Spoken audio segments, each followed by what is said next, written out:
وہ سب ایک ساتھ اس پر اپنی تلواروں کا ایک بھرپور وار کریں، اس طرح اسے قتل کر دیں۔ اس سے ہوگا یہ کہ اس قتل میں سارے قبیلے شامل ہو جائیں گے، لہذا محمد کے خاندان والوں میں اتنی طاقت نہیں ہوگی کہ وہ ان سب سے جنگ کریں، لہذا وہ خون بہا کی رقم لینے پر آمادہ ہو جائیں گے اور وہ ہم انہیں دے دیں گے۔ اس پر شیطان خوش ہو کر بولا، ہاں یہ ہے اعلیٰ رائے، میرے خیال میں اس سے اچھی رائے کوئی اور نہیں ہو سکتی۔ چنانچہ اس رائے کو سب نے منظور کر لیا۔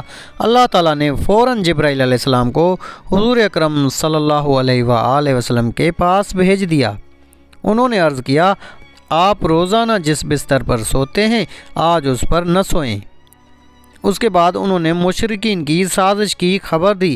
چنانچہ سورہ انفال کی آیت 30 میں آتا ہے، جس کا ترجمہ یہ ہے، اور اس واقعے کا بھی ذکر کیجئے جب کافر لوگ آپ کی نسبت بری بری تدبیریں سوچ رہے تھے کہ آیا آپ کو قید کر لیں یا قتل کر ڈالیں یا جلا وطن کر دیں، اور وہ اپنی تدبیریں کر رہے تھے اور اللہ اپنی تدبیر کر رہا تھا، اور سب سے مضبوط تدبیر کرنے والا اللہ ہے۔ غز جب رات کو 1/3 گزر گئی تو مشرکین کا ٹولہ حضور اکرم صلی اللہ علیہ وآلہ وسلم کے گھر تک پہنچ کر چھپ گیا۔ وہ انتظار کرنے لگا کہ کب وہ سوئیں اور وہ سب ایک دم ان پر حملہ کر دیں۔ ان کفار کی تعداد 100 تھی۔ ادھر حضور نبی کریم صلی اللہ علیہ وآلہ وسلم نے حضرت علی رضی اللہ تعالیٰ عنہ سے فرمایا، تم میرے بستر پر سو جاؤ اور میری چادر اوڑھ لو۔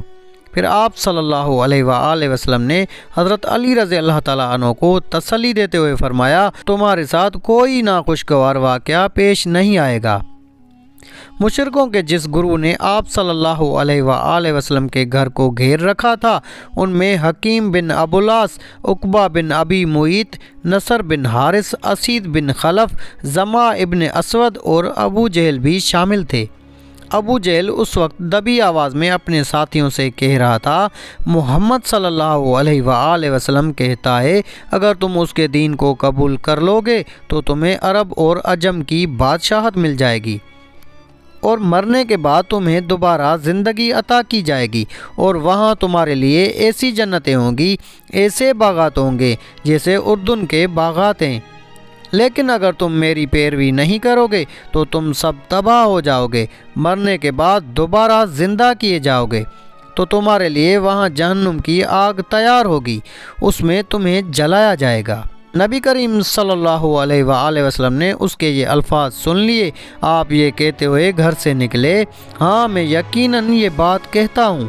اس کے بعد آپ صلی اللہ علیہ وآلہ وسلم نے اپنی مٹھی میں کچھ مٹی اٹھائی اور یہ آیت تلاوت فرمائی، جس کا ترجمہ یہ ہے، قسم ہے حکمت والے قرآن کی، بے شک آپ پیغمبروں کے گروہ میں سے ہیں، سیدھے راستے پر ہیں۔ یہ قرآن زبردست اللہ مہربان کی طرف سے نازل کیا گیا ہے تاکہ آپ پہلے تو ایسے لوگوں کو ڈرائیں جن کے باپ دادا نہیں ڈرائے گئے، سو اس سے یہ بے خبر ہیں۔ ان میں سے اکثر لوگوں پر بات ثابت ہو چکی ہے، سو یہ لوگ ایمان نہیں لائیں گے۔ ہم نے ان کے گردنوں میں توق ڈال دیے ہیں، پھر وہ ٹھوڑیوں تک اڑ گئے ہیں، جس سے ان کے سر اوپر کو اٹھ گئے ہیں، اور ہم نے ایک آڑ ان کے سامنے کر دی ہے اور ایک آڑ ان کے پیچھے کر دی ہے، جس سے ہم نے انہیں ہر طرف سے گھیر لیا ہے، سو وہ دیکھ نہیں سکتے۔ یہ سورہ یاسین کی آیت 1 سے 9 کا ترجمہ ہے۔ ان آیات کی برکت سے اللہ تعالیٰ نے کفار کو وقتی طور پر اندھا کر دیا۔ وہ حضور پاک صلی اللہ علیہ وآلہ وسلم کو اپنے سامنے سے جاتے ہوئے دیکھ نہ سکے۔ حضور صلی اللہ علیہ وآلہ وسلم نے جو مٹی پھینکی تھی وہ ان سب کے سروں پر گری، کوئی ایک بھی ایسا نہ بچا جس پر مٹی نہ گری ہو۔ جب قریش کو پتہ چلا کہ حضور صلی اللہ علیہ وآلہ وسلم ان کے سروں پر خاک ڈال کر جا چکے ہیں تو وہ سب گھر کے اندر داخل ہوئے۔ آپ صلی اللہ علیہ وآلہ وسلم کے بستر پر حضرت علی رضی اللہ تعالیٰ عنہ چادر اوڑھے سو رہے تھے۔ یہ دیکھ کر وہ بولے، خدا کی قسم یہ تو اپنی چادر اوڑھے سو رہے ہیں۔ لیکن جب چادر الٹی کی گئی تو بستر پر حضرت علی رضی اللہ تعالیٰ عنہ نظر آئے۔ مشرکین حیرت زدہ رہ گئے۔ انہوں نے حضرت علی رضی اللہ تعالیٰ عنہ سے پوچھا، تمہارے صاحب کہاں ہیں؟ مگر انہوں نے کچھ نہ بتایا، تو وہ حضرت علی رضی اللہ تعالیٰ عنہ کو مارتے ہوئے باہر لے آئے اور مسجد حرام تک لائے۔ کچھ دیر تک انہوں نے انہیں روکے رکھا اور پھر چھوڑ دیا۔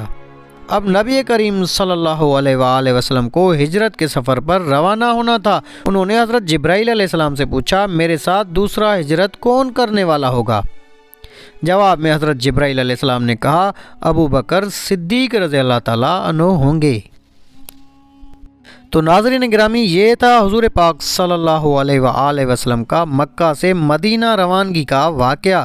امید ہے آپ کو ہماری آج کی ویڈیو اچھی لگی ہوگی۔ اگر آپ کو ویڈیو اچھی لگی تو ویڈیو کو لائک کر کے اپنے دوست و احباب سے زیادہ شیئر کریں۔